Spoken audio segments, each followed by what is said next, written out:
State's next witness is Elizabeth Papacostas.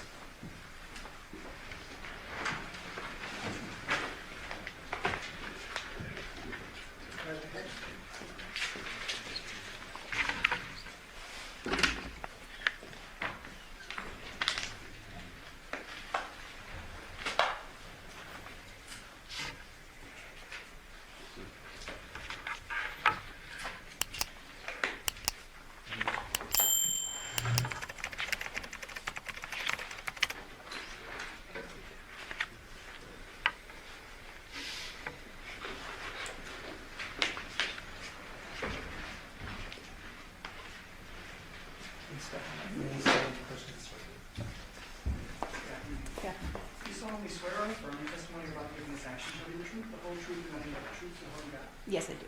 Yes. Madam, can you please state your full name and spell it for the record? My first name's Elizabeth, Elizabeth,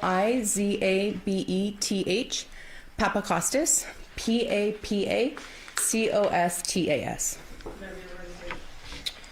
Good afternoon, ma'am. Good afternoon. How are you employed? I'm currently a forensic scientist at the Las Vegas Metropolitan Police Department Forensic Laboratory, and I'm in the biology DNA unit. How long have you worked in that capacity? I started part-time at the laboratory in January of 2020. In February of 2020, I was promoted to a forensic laboratory technologist. And then in October of 2022, I was promoted into a forensic scientist position. And you mentioned your unit is the biology unit, is that right? Correct, biology and DNA. And what is that unit? We primarily focus on examining items of evidence for biological fluids, such as semen, blood, and saliva. We also do examine items for what we call trace DNA, and we examine those items, we take them through the laboratory process, and then I also write reports. And you mentioned trace DNA. Can you please define that for the ladies and gentlemen of the jury? Trace DNA it was previously referred to as touch DNA. So it's commonly items that are handled, clothing that's worn by somebody, and essentially what it is the skin cells that come off when you're handling items. And you sort of touched on it, but can you go in depth about what your duties are in your position? Sure. In the laboratory, I can take physical items of evidence. Again, I'm looking for any signs of those biological fluids, and once I take those items, they go through a laboratory process, and then at the end of that process, data is generated. Once I have the electronic data, I can then evaluate that and make any comparisons to known individuals, and then I do write reports. And what is your training and experience that makes you qualified to be able to do this work? I hold a Bachelor's of Science degree from the University of Nevada, Reno.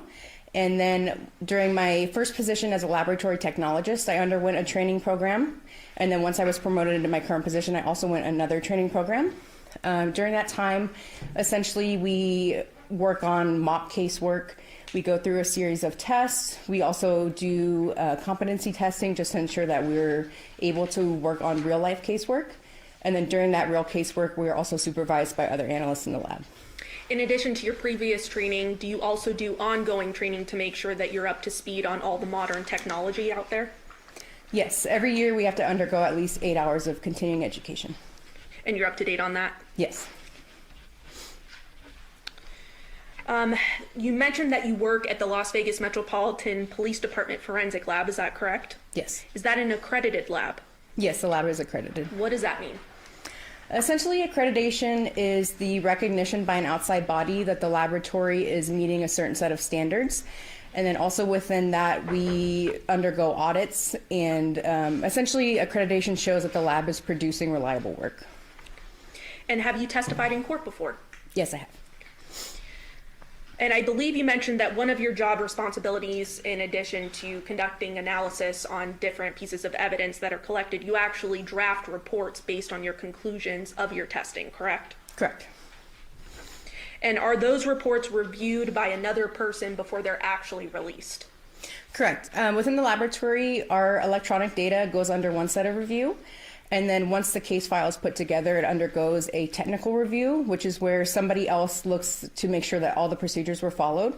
And then after the technical review, an administrative review is done, and that's looking for things like grammar, spelling, things like that. Now, do you conduct DNA analysis as part of your duties? Yes, I do. Can you explain to us what is DNA? DNA stands for deoxyribonucleic acid. It's essentially the backbone of our bodies, and it's useful within forensics because it's what we are able to use to differentiate individuals. So your DNA would be different from yours and so on unless you have an identical twin. That's the only time someone would have the same set of DNA. And within that DNA, we're looking at portions of it, which are called alleles. And from those alleles, you receive one from your mother and one from your father. And then within our data, that's what we're looking at when we're making comparisons from the evidence to the reference standards. Now, in your work of DNA analysis specifically, are there things called known samples versus unknown samples? Correct. We refer to evidence samples as unknowns because we don't know who the evidence is coming from.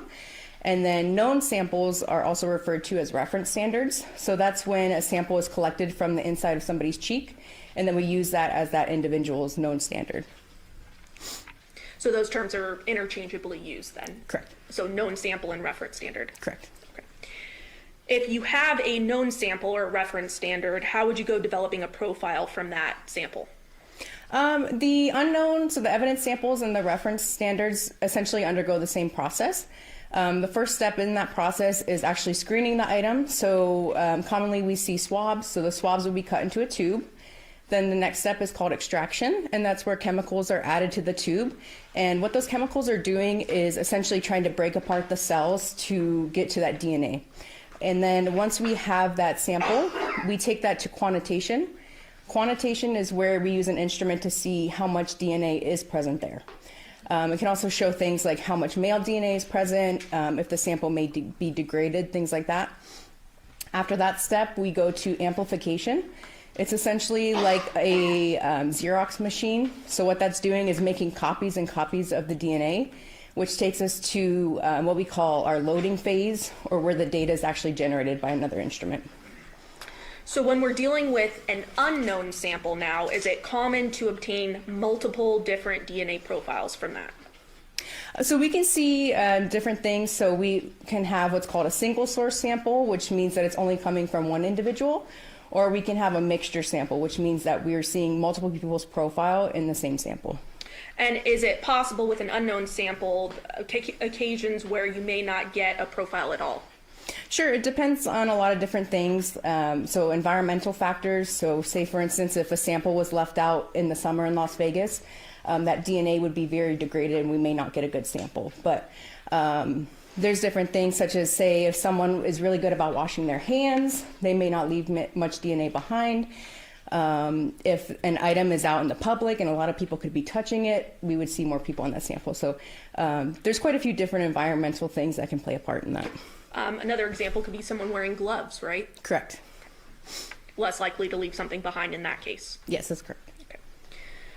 Now, you touched on this a bit. Are there different sources of DNA? I know you talked about trace DNA, but are there other sources of DNA? Yes. Commonly within the laboratory, the best sources of DNA that we see are things like blood, semen, and saliva. So those biological fluids. When you say best sources, what does that mean? They commonly are just, those fluids have a higher amount of DNA present compared to skin cells that can be left behind. And then again, the trace DNA is skin cells that are left behind? Correct.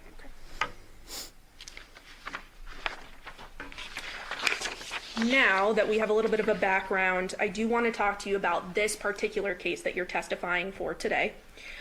Did you conduct an analysis on items impounded under an event number 23-15229? Yes, so actually within this case, I did process an item of evidence, as well as another laboratory technologist in the lab. We do what's called group work. So she also did process items, and then I received the electronic data from her. But ultimately, you're aware of all the testing that was done with Correct. these items, correct? Yes. Because you're making the conclusions. Correct. Okay. And it was under that event number, those items, correct? Yes. And that's a Henderson event number. Correct. And there were several items that were tested, correct? Yes. Mm-hmm. Can you talk to us a little bit about when the lab is receiving items, how are they packaged? Most commonly, we see items within manila envelopes or brown paper bags. Everything is sealed with evidence tape, and on that tape, it typically has the date and the person's initials and P number, or their personnel number. So that's the person that actually packaged those items, impounded them into the laboratory. And then when we receive those items, they are processed through an evidence technician, and then there's also an electronic chain of custody. And a report number is typically listed on the items as well? Yes. Okay. Now, when you're conducting an analysis of different items, such as the ones in this case, are there precautions that are taken to ensure the integrity of the items and that remains intact? Yes, so within the laboratory, when we are first receiving a package, we make sure that everything is sealed, there's no signs of any tampering or tears within the package. Then whoever's handling the package does wear gloves and a face mask and a lab coat. We make sure that there's only one item of evidence open at a time, so that way nothing can be mixed up, put into the wrong package. The main thing that we're trying to prevent is any contamination. So whether that could be contamination from us onto the item or from item to item. And then once we examine an item of evidence, we do swap out any paper that we use on our lab bench. We bleach down all of our instruments. And again, we just make sure we only have one thing out at a time. So then, knowing that, I want to turn your attention to some of the samples that you did an analysis on in this case. Specifically, I want to start with the reference standards from both Jonathan Willette, which was lab item 5, as well as Devyn Michaels, lab item 11. You're aware of both of those, correct? Yes. Specifically, the reference standard for Jonathan Willette was in an impound package number 1678-004. Correct. And then the reference standard for Devyn Michaels was in an impound package number 1554-001. Correct. Can you walk us through the analysis done on those items? So with the reference standards, we actually examine all items of evidence first before touching the reference standards. Again, that's just to make sure that there's no contamination between the known samples from the individuals to the items of evidence. And those items essentially undergo the same process. So they go through the extraction stage, quantitation stage, amplification, and then the data is generated from those. Okay. And are these reference standards, do they come in what we call a buccal swab? Correct. So the buccal swab kit is just a little white envelope. Those are again sealed with evidence tape. And then inside is commonly a swab box with two, they look like very large Q-tips, and those are what's used to swab on the inside of somebody's mouth. And that's what was done in this case? Correct. Now I want to turn your attention then to an apparent hair lab item 19.2. There wasn't a long analysis on that, correct? No, that was not tested. Okay. And that was just found during your analysis of all the items, correct? Correct. The laboratory technologist found it on another item of evidence, so she just packaged it and put it with the original evidence. Okay. Then going to lab item 1, there was swabs from Jonathan Willette's cell phone screen, is that correct? Correct. And that was from an impound package number 2312-004? Correct. And did you prepare a report in conjunction of your analysis of that sample? Yes. Okay. And your understanding of this sample was that there was a positive presumptive blood test, correct? Correct. So what that essentially means is when we're doing the testing, if we see something that may resemble blood, we use it's essentially a color change test. So the technologist will take a small sample of that, apply chemicals to the filter paper, and if there's a color change, that indicates that it's a presumptive positive test for blood. And in this case, you were aware that the owner of the phone was Jonathan Willette, correct? Correct. So he was then considered an assumed contributor, correct? Correct. We do what's called an assumption when we are aware of, say, swabs are coming from somebody's body or an item of someone's, in this case, it was his cell phone. So I was able to look at the data and assume that his DNA was present. And again, in my conclusions, there was also no foreign DNA indicated. And what is foreign DNA? In this case, foreign DNA would just be from somebody besides Mr. Willette. And there was no foreign DNA, is that right? Correct. Okay. Now, are there better sources of DNA than others? I think you touched on this a little bit about blood and saliva and things of that nature having more DNA contained in it. Correct.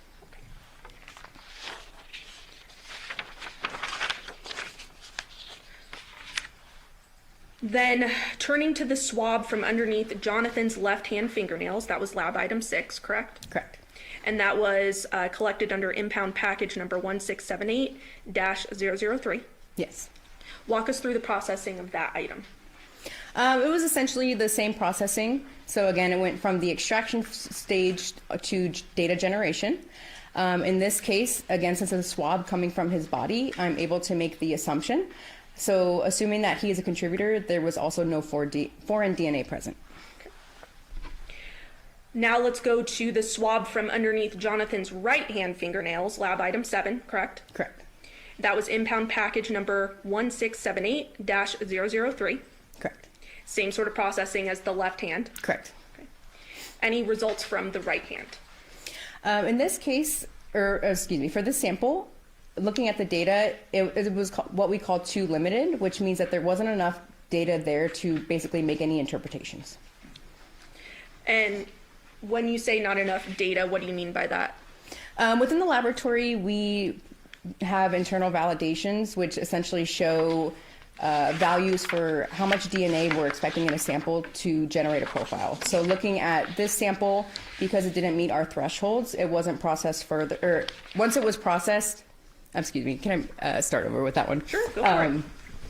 It did meet our validation, so it was processed to the data generation phase, but then once we received the data, at that point, there weren't enough alleles present to make any further interpretations. And are you surprised by this at all? No, we commonly see that. Okay. Now I just want to go back briefly to the swab from Jonathan Willette's cell phone screen that you conducted analysis on, that we just talked about. You recall that? Yes. Did you look at the profiles of it and compare that to the alleles? So what we do when we're looking at data is essentially we do look at all of our evidence first before we make any comparisons.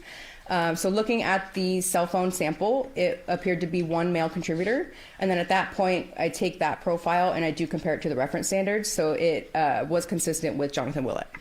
And the reference standards, plural? Yes, all evidence samples are compared to all reference standards. Okay, and in this case, there were multiple, correct? Correct. Devyn Michaels and Jonathan Willette. Correct. Okay.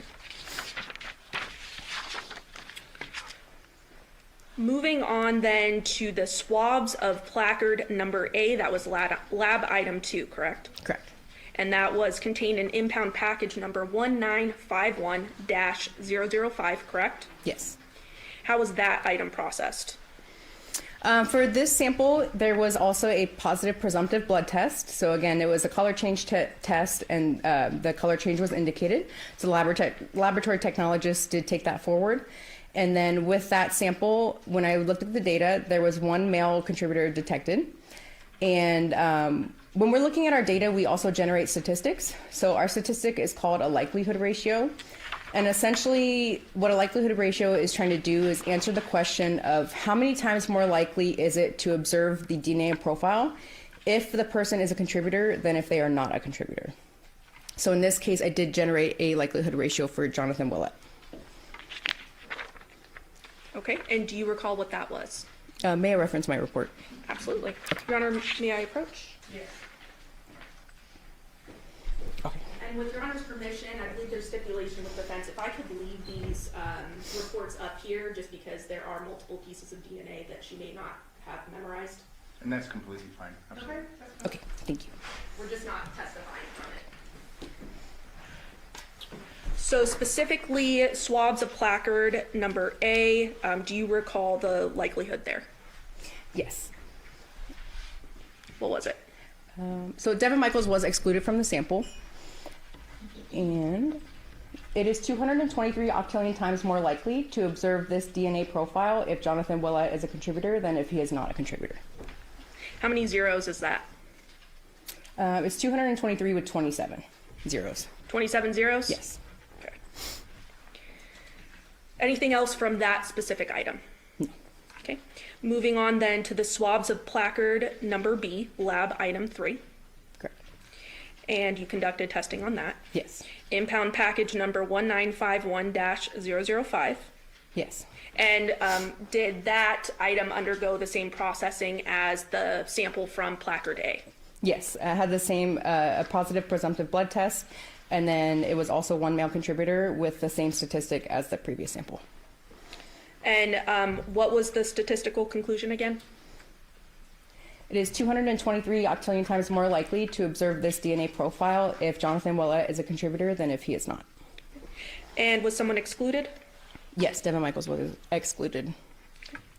Again, 27 zeros Yes, for the inclusion of Jonathan Willette. correct. Anything else from that sample? No. Okay. Moving on to the swab of the lemon ammonia bottle lab item 12. You conducted testing. Yes, That was in impound package number 2102-001. yes. What was the testing conducted on that item? This item did not undergo the whole process. So once we got to the quantitation stage, it was determined that there was not enough DNA present in order to produce a profile. So we did not take it forward. What determines whether or not there's enough DNA? Again, with our internal validations, that's kind of what determines our values when we're looking at the quantitation stage. And then based on those values, if it doesn't meet that threshold, then it's called we drop the sample, or essentially we just don't take it forward. Now, certain surfaces can provide more conclusions, right? Meaning some surfaces hold DNA better than others. Sure, certain things, say if something is more porous or there's more textured surfaces, that can often be better sources of DNA. But again, it just depends on a lot of environmental things, or if the items were cleaned, things like that. Including wearing gloves, right? Correct. Now I want anything else from that sample. No. Okay. So moving on then to the swab of the soft scrub cleanser with bleach bottle, lab item 13, you conducted testing. Correct. That was in impound package number 2102-002. Yes. And there was testing conducted on that item, correct? Yes. And what was the result of that? That again is sort of like the last item, so it did go up to the quantitation stage, and again there was an insufficient amount of DNA, so it wasn't taken forward to data generation. Anything else from that sample? No. Moving on to the swab from the textured surfaces of a wooden stick, lab item 15. You conducted testing, Correct.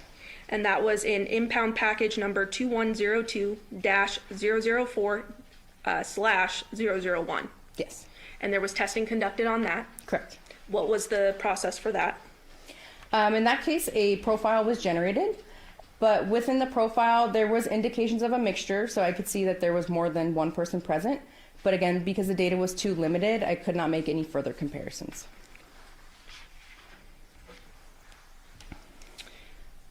Okay, moving on to the swab from the textured surfaces of a doggy door cover, lab item 16. You conducted testing, Yes.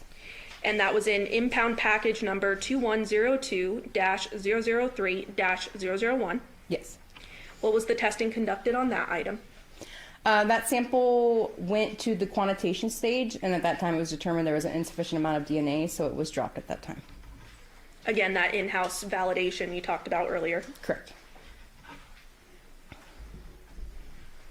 Now, are you surprised by this with, trace DNA samples and things of that nature being what they are?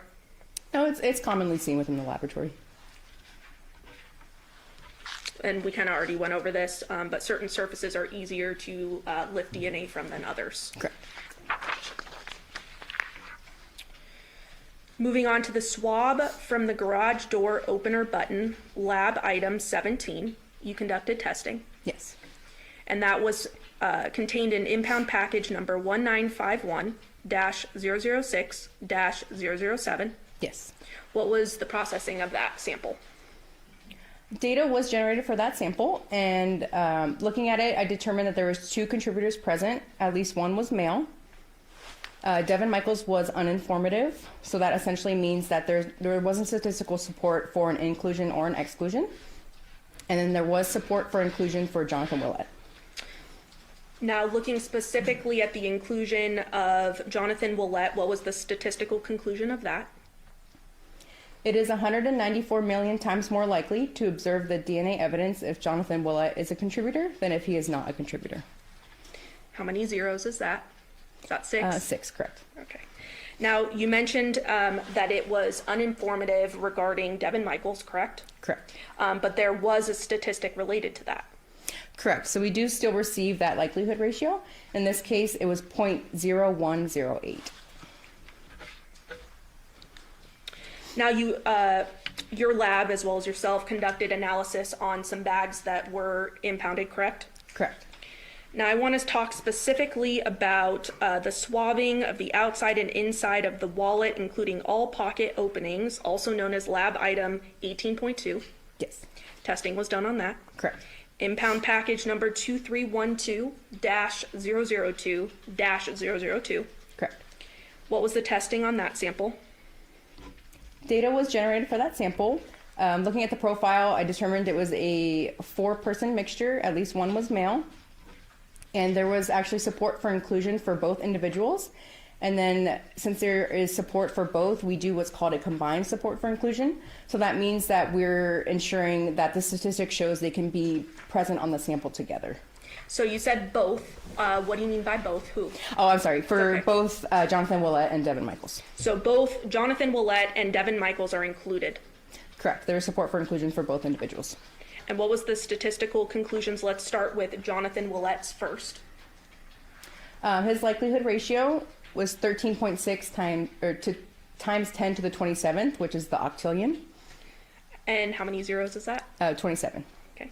And how about Devyn Michaels? 766 times 10 to the 21st, which is sextillion. 21 zeros. Correct. Now the combined statistical conclusion, what was that? It is 2.8, I'm sorry, I'm going to read this just because it's long, septendecillion, which is 10 to the 54th, times more likely to observe the DNA evidence if both Jonathan Willette and Devyn Michaels are contributors than if they are not contributors. And how many zeros is that? 50. Anything else from that item? No. Okay. Let's move over to swabbing of entire contents of wallet, also known as lab item 18.3. You did testing of that. Correct. And that was contained in impound package number 2312-002-002. Correct. What was the testing on that sample? Data was generated for that sample, but looking at the data, I determined that there was a mixture of at least 5 contributors. In our software program, we are only validated to evaluate samples with up to 4 contributors. So in this case, it's called too complex, so I could not make any further interpretations. Anything else from that sample? No. Moving on then to the swabbing of a knot of plastic bag containing wallet, also known as lab item 18.1. You conducted testing. Correct. And that was found in impound package number 2312-002-002. Yes. What was the testing of that item? Data was generated, and it was determined to be a mixture of 3 contributors with at least 1 male. Jonathan Willette was uninformative, and there was support for inclusion for Devyn Michaels. So you mentioned what uninformative was previously, but you were able to come up with a statistical conclusion still, even though it was uninformative. Correct. What was that statistical conclusion involving Jonathan Willette? The likelihood ratio for that is 6.18. And then how about Devyn Michaels, who there is support for inclusion? It is 90 octillion times more likely to observe the DNA profile if Devyn Michaels is a contributor than if she is not a contributor. And how many zeros is that? 27. Okay. Now you mentioned that there are multiple contributors to this bag, correct? Correct. Okay. Are you surprised by that? No, it's commonly seen. Again, it could be something in the environment, or think about if you get bags from the store, you don't know how many people are touching the bag. So it's commonly seen with trace DNA like that. So if bags are reused multiple times, there could be more than one contributor. Correct. Now, can you talk to us briefly a little bit about transfer DNA and what that means? Essentially, transfer DNA, I can give an example of, say, if we're shaking hands, and then, so I would get some of her DNA onto my hand, and then I go to touch the door when I'm leaving, I could possibly leave some of her DNA on that door, even though she hasn't touched the door yet. So we commonly do see transfer with items, but Within our testing, we're not able to say like to what degree, if any, DNA was transferred. Moving on then to swabbing of social security card from Jonathan Willette, also known as lab item 19.1. You did testing on that. Yes. That was contained in an impound package number of 2312-002-005. Correct. What was the testing of that sample? Within that sample, it was determined to be a mixture of 4 contributors with at least 1 male. And there was support for inclusion for both Jonathan Willette and Devyn Michaels. And then, so since there's support for both, I also calculated the combined support for inclusion. Let's start with the individuals. So let's start with support for inclusion of Jonathan Willette. It is 32.3 trillion, so 10 to the 12th. And then what about Devyn Michaels individually? 413 million, which is 10 to the 6th. And now the combined inclusion, including both. It is 6.28 nonillion, which is 10 to the 30th, times more likely to observe the DNA profile if both Jonathan Willette and Devyn Michaels are contributors than if they are not contributors. So 30 zeros, correct? Correct. Court's indulgence. Pass the witness. Yes, briefly.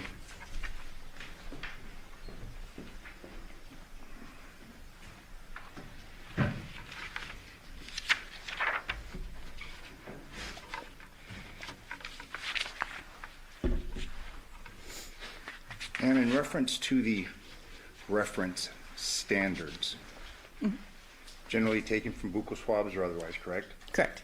And in this case, we just had 2 reference standards, correct? Correct. Jonathan Willette and Devyn Michaels, correct? Yes. There was no reference standard submitted for your evaluation concerning a Devyn Willette, correct? No, I did not receive a standard for him. Fair to say that based upon your analysis, we had DNA attributable to Devyn Michaels and Jonathan Willette on the plastic bag containing the wallet, based upon your testimony. So yes, there was support that they could be contributors to the profiles, yes. Same thing concerning the outside and inside of the wallet, correct? Yes. Devyn and Jonathan, correct? Correct. And again, you're not able to say how long that had been there. It could have been a day, it could have been months, but we have basically DNA that's attributable to these 2 individuals, correct? Correct. Within our testing, we're not able to say when someone's DNA was deposited or how. We're just able to say that it's there or not. And again, this DNA is possible to be transferred. There have been questions concerning that, but also just by merely handling it. We leave epithelial cells, we can leave DNA on things that we touch, correct? Correct. And again, you found that DNA attributable to both Devyn Michaels and Jonathan Willette on the bags that you evaluated, correct? Correct. As well as the wallet. Correct. The cell phone, however, there was only 1 individual, correct? Correct. I was only able to, again, assume Jonathan Willette on the cell phone, and there was no foreign DNA noted. Specifically that of Devyn Michaels, correct? Correct. She was excluded. She was excluded. As far as the swab taken from underneath Jonathan Willette's right hand, that was lab item number 7. Okay. Your findings were the DNA profile obtained is consistent with at least 1 male contributor, correct? Correct. That would be, there could have been more male contributors, correct? Based upon the wording of this. At least 1. Well, for example, for this sample, the data was too limited, so I'm not able to make any further comparisons. I was just able to see, based on certain gender markers that we have, there was data present showing that there was a male, but I wasn't able to make any further comparisons. Okay, and that would be 1 male in addition to Jonathan Willette, correct? No. So within the sample, I'm not comparing it to his DNA. I'm just essentially looking at the data, seeing that there is at least 1 male present, but the entire profile is too limited, so I'm not comparing it to Mr. Willette or Mrs. Michaels. Okay, and just so we're clear, you just had the 2 reference standards, correct? Yes. Thank you. I have no further questions. Any reserves there?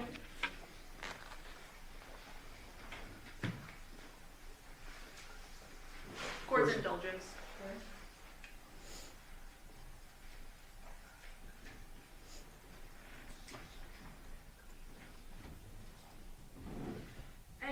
briefly, if something has blood on it, is it possible to subsume other sources of DNA as a result? Are you able to reword the question? Yeah, that was probably very confusing. So if there's a blood sample, is it possible that the blood being so saturated that it could subsume other sources of DNA? Well, within our testing, we're not confirming if it is blood or not. Our testing is just a presumptive test, so it gives the indication that blood may be present, but I can't, I can't confirm that it is blood present. So what we're doing is just showing, blood may be indicated, and then DNA is also there. So we're not able to say for sure this DNA is coming from the blood. And then also, I'm not sure how the cell phone was swabbed, so I wasn't the one collecting it, so I'm not too sure, how they handled that evidence.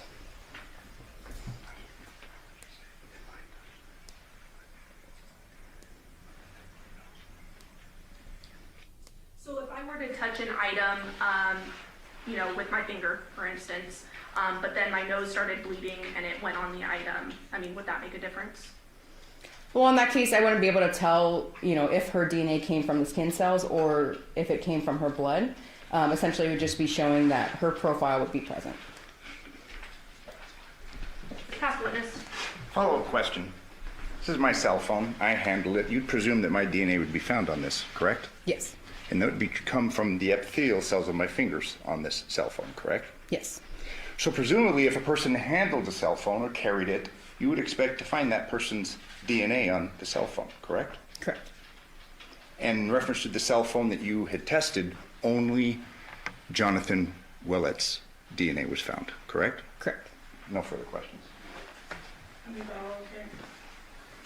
And no foreign DNA, correct? Correct. On the phone? Correct. Nothing further. Any follow-up? No, Your Honor. Ladies and gentlemen, the jury have any questions for this witness?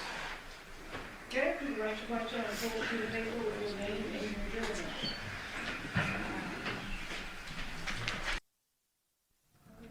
Ma'am? On the cell phone, was DNA found on the outside of the phone or just on the screen? Again, the swabs were collected by the Henderson crime scene analyst, so I'm not sure how they swabbed the phone. State, any follow-up? Your Honor, I'm sorry. Oh, One sorry. more question. Counsel Perch?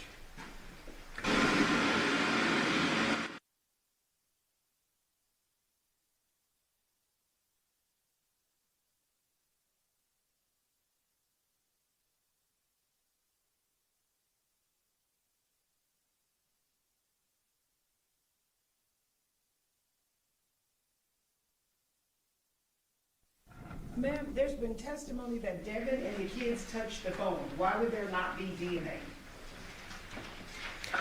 Again, there's a lot of environmental factors. So again, if someone was wearing gloves, if the item was cleaned recently, some people are what we call shedders, so they just naturally leave more DNA behind than others. So there's a lot of different factors that can play into that. State, any follow-up based on your question? Court's indulgence.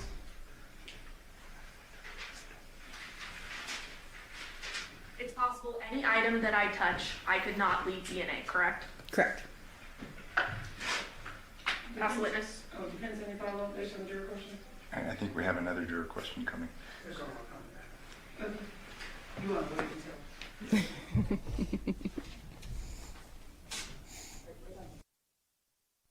Ma'am, would a child be less of a shedder?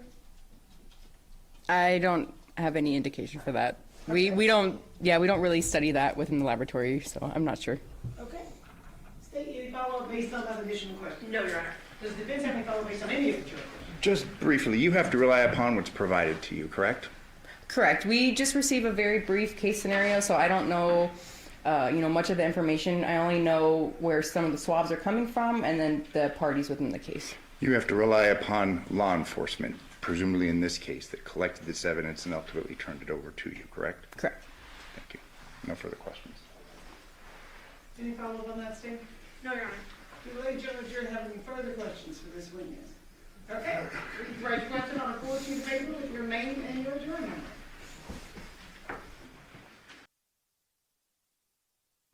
Okay, ma'am. Given the blood on the cell phone, is it more likely that that area was swabbed? Again, I'm not sure. I don't know, how much possible blood was present on the phone. So I'm not sure if that was the only area that the crime scene analyst swabbed or if they swabbed the entire phone. Does CSA document their swabbing procedures when they turn in a sample, such as the area swabbed, the number of times, things like that? I'm not too sure, especially since it's an outside jurisdiction. I'm not sure how Henderson handles their cases. I do have a couple You of questions. State, you just gotta go to order, Mr. President. Okay, Mr. Justice. Thank you, and that brings forth a question. The samples that you had analyzed on the phone, you would testify that obviously it was Jonathan Willette's DNA, correct? Correct. You're not able to say whether that was in fact blood, are you? Correct. Again, it was just a positive presumptive test for blood. So it was an indication, not a confirmation. Okay, so it could have been epithelial cells and not blood. Correct. It could have been fluid from a blister, something like that, correct? It could be a mixture. So with the test, it is, it gives the indication that it's blood. So not, we're not going to have all these different substances that would give a positive test. There are a few things that could give a false positive, like certain, there's certain food, like enzymes in food that can get, I can't name one off the top of my head, but there's different things like that that could give a false positive, but the test is specific to enzymes within our blood. But you can't say that it was blood, correct? Correct. I can't confirm that it's blood. Thank you. No further questions. Any follow-up, Ms. Hunter? No. Do the ladies and gentlemen of the jury have any further questions for this witness? Okay, seeing no response, ma'am, you are excused. Thank you very much for your testimony here today. Thank you.